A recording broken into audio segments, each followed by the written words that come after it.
الحمد لله نحمده ونستعينه ونستغفره ونعوذ بالله من شرور أنفسنا ومن سيئات أعمالنا من يهده الله فلا مضل له ومن يضلل فلا هادي له وأشهد أن لا إله إلا الله وحده لا شريك له وأشهد أن محمدًا عبده ورسوله يا أيها الذين آمنوا اتقوا الله حق تقاته ولا تموتن إلا وأنتم مسلمون يا أيها الناس اتقوا ربكم الذي خلقكم من نفس واحدة وخلق منها زوجها وبث منهما رجالا كثيرا ونساء واتقوا الله الذي تساءلون به والأرحام إن الله كان عليكم رقيبا يا أيها الذين آمنوا اتقوا الله وقولوا قولا سديدا يصلح لكم أعمالكم ويغفر لكم ذنوبكم ومن يطع الله ورسوله فقد فاز فوزا عظيما أما بعد فإن أحسن الحديث كتاب الله وخير الهدي هدي محمد صلى الله عليه وسلم وشر الأمور محدثاتها وكل محدثة بدعة وكل بدعة ضلالة وكل ضلالة في النار اللهم صل على محمد وعلى آل محمد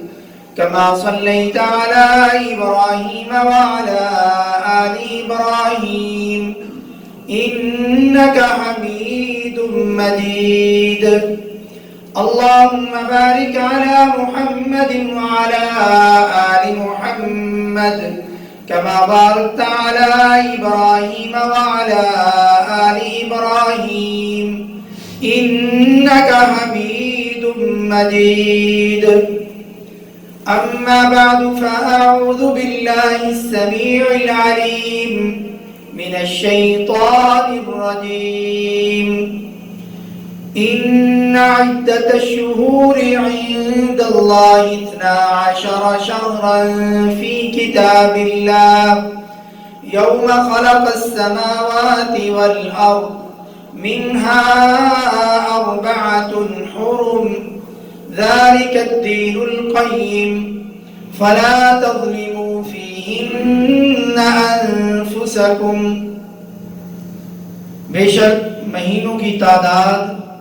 اللہ کے نزدیک اللہ کی کتاب میں یعنی قرآن پاک میں 12 ہے اس دن سے جس دن اس نے آسمانوں اور زمین کو پیدا کیا ان میں سے 4 مہینے حرمت والے ہیں یہی سیدھا دین ہے سو ان میں اپنی جانوں پر ظلم نہ کرو تمام قسم کی تعریفیں اس اللہ وحدہ لا شریک الہ کی ذات کے لیے خاص ہیں جو تمام جہانوں کا پالنے والا ہے بے شمار لاتعداد انگنت بارش کے قطرات سے زیادہ سورج اور چاند کی کرنوں سے زیادہ ریت کے ذرات سے بھی زیادہ درود و سلام ہو امام الانبیاء امام المرسلین میرے اور آپ کے پیارے نبی اور پیارے رسول ہمارے پیر و مرشد حضرت محمد الرسول اللہ صلی اللہ علیہ وآلہ وسلم کی ذات بابرکات پر محترم سامعین نئے سال کی ابتدا ہے نیا اسلامی سال محرم سے شروع ہوتا ہے جس کی بنیاد پیارے نبی صلی اللہ علیہ وآلہ وسلم کی ہجرت سے ہوئی اور اسلامی کیلنڈر بنانے والے اس عظیم شخصیت میری مراد حضرت عمر فاروق رضی اللہ تعالی عنہ ہیں۔ جب کئی ملکوں کے پیغامات آتے، ان کے ایمبیسڈر آتے، تو وہاں پر ان کی تاریخیں لکھی ہوتی، تو مسلمان کیونکہ اب ترقی کر رہے، کئی فتوحات ہو چکی، تو اس چیز پر بھی توجہ آئی کہ مسلمانوں کی بھی اپنی تاریخ ہونی چاہیے۔ تو پھر تواریخ میں اختلاف کی وجہ سے، جس تاریخ میں کوئی اختلاف نہیں تھا تو وہ ہجرت والی تاریخ تھی، تو پھر نبی صلی اللہ علیہ وسلم کی ہجرت سے اس کی ابتدا ہوئی۔ 53 سال پہلے نبی صلی اللہ علیہ وسلم مکہ مکرمہ سے گزار کر کے مدینہ منورہ پہنچے، تو مدینہ منورہ پہنچنے پر یہاں سے محرم سے اس کی ابتدا ہوئی، اور حضرت عمر فاروق رضی اللہ تعالیٰ عنہ کی شہادت اور ان کے فضائل آپ پچھلے جمعے میں سن چکے ہیں۔ حضرت عمر فاروق رضی اللہ تعالیٰ عنہ کی جو شہادت ہے، جو زخمی ان کو کیا گیا، خنجر لگائے گئے، وہ 26 ذوالحجہ کو ہوئے۔ 3-4 دن بعد ان کی جو شہادت ہوتی ہے، وفات ہوتی ہے، دنیا سے رخصتی ہوتی ہے، وہ 1 محرم کو ہوتی ہے۔ یعنی جس اسلامی کیلنڈر کی بنیاد ڈالنے والے حضرت عمر فاروق تھے رضی اللہ تعالیٰ عنہ، اسی سال کی 1 تاریخ کو اللہ رب العزت نے ان کو اپنے پاس بلایا اور ان کی شہادت ہوئی۔ تو حرمت والے جو مہینے ہیں یہ 4 ہیں، جیسا کہ صحیح بخاری کے اندر ان کا ذکر ہے کہ یہ 3 اکٹھے آتے ہیں، ذوالقعدہ، ذوالحجہ اور محرم۔ یعنی ذوالحجہ جو حج والا مہینہ ہے، اس سے 1 مہینہ پہلے اور 1 مہینہ بعد، اور وہ ذوالحجہ بھی خود، یہ تینوں اکٹھے آتے ہیں۔ مقصد ان کا کیا ہے کہ لوگ آسانی کے ساتھ، امن کے ساتھ، جنگ اور قتال سے بچتے ہوئے امن کے ساتھ مکہ مکرمہ پہنچیں، حج کریں، اور حج کر کے امن کے ساتھ اپنے ملکوں میں، اپنے علاقوں میں واپس پہنچیں۔ اس لیے ان مہینوں کو حرمت والے مہینے قرار دیا گیا۔ اور چوتھا مہینہ رجب ہے۔ رجب مضر قبیلہ تھا، وہاں پر 2 قبیلے تھے۔ ایک قبیلہ جو ہے بنو ربیعہ، وہ رمضان کو حرمت والا مہینہ قرار دیتے تھے، اور جو بنو مضر تھے وہ رجب کے مہینے کو حرمت والا مہینہ قرار دیتے تھے، اور یہ اصل مہینہ ہے۔ تو پیارے نبی صلی اللہ علیہ وسلم نے فرمایا کہ رجب مضر، کہ یہ جو مضر قبیلہ ہے، انہوں نے جو رجب کا مہینہ جس کو یہ حرمت والا قرار دیتے ہیں، یہی اصل مہینہ ہے۔ تو پیارے نبی صلی اللہ علیہ وسلم نے اس کی وضاحت فرما دی کہ رجب جو ہے یہ حرمت والا مہینہ ہے۔ تو 3 مہینے اکٹھے آتے ہیں، اور چوتھا مہینہ رجب ہے، اور یہ بھی اس لیے حرمت والا کہ لوگ اس مہینے میں آرام کے ساتھ، سکون کے ساتھ، جنگ اور لڑائی سے بچتے ہوئے عمرے کے لیے مکہ مکرمہ پہنچ سکیں۔ حرمت والے مہینوں کا مفہوم کیا ہے؟ مفہوم اس کا یہ ہے کہ ان مہینوں کے اندر، یعنی ذوالقعدہ میں بھی، ذوالحجہ میں بھی، محرم میں بھی اور رجب میں بھی، ہر قسم کی لڑائی، جھگڑے، جنگ و جدال یہ حرام ہے۔ گویا کہ اگر کوئی اپنے سگے باپ کے قاتل کو بھی دیکھ لیتا کہ اس نے میرے باپ کو قتل کیا ہے، تو ہونا تو یہ چاہیے، انسانی غصے کا یہ تقاضا ہے، اس کو پکڑے اور قتل کر دے۔ لیکن جنہوں نے دین ابراہیمی کو سمجھا اور اللہ کی تعلیمات کو مانا، پھر سامنے سگے باپ کا قاتل ہے، لیکن یہ حرمت والے مہینے ہیں، حرمت والے مہینوں کی عزت اور تکریم کرتے ہوئے انہوں نے اپنے اس باپ کے قاتل سے ان مہینوں میں بدلہ نہیں لیا، تلوار نہیں اٹھائی، جنگ اور جدال کا ماحول برپا نہیں کیا، یہ اللہ کے حکم کی تعمیل کرتے ہوئے انہوں نے ایسا کیا۔ آج میں اور آپ بھی مسلمان ہیں، ہمارے پاس بھی یہ 4 مہینے اسی طرح آتے ہیں۔ کیا ان مہینوں کے اندر ہم بھی اپنے دشمنوں کو اسی طرح معاف کرتے ہیں؟ ان مہینوں کے اندر کیا ہم بھی اپنا ہتھیار نہیں اٹھاتے؟ کیا ہم بھی گولی نہیں چلاتے؟ اس نے میرے رشتہ داروں کو قتل کیا تھا، گولی چلائی تھی، لیکن آج وہ میرے سامنے آیا، آج وہ جیل سے نکلا، آج وہ رہا ہوا، لیکن میں نے آج ہی گولی اٹھائی اور اس کو قتل کر دیا، اور یہ بھی خیال نہیں کیا کہ یہ حرمت والا مہینہ ہے۔ ہم کیسے مسلمان ہیں؟ حرمت والے مہینوں کو ہم نہیں سمجھتے کہ ان کی مقام کیا ہے، ان کی شان کیا ہے، ان کی فضیلت کیا ہے۔ کیا ہم مشرکین عرب سے بھی گر چکے ہیں؟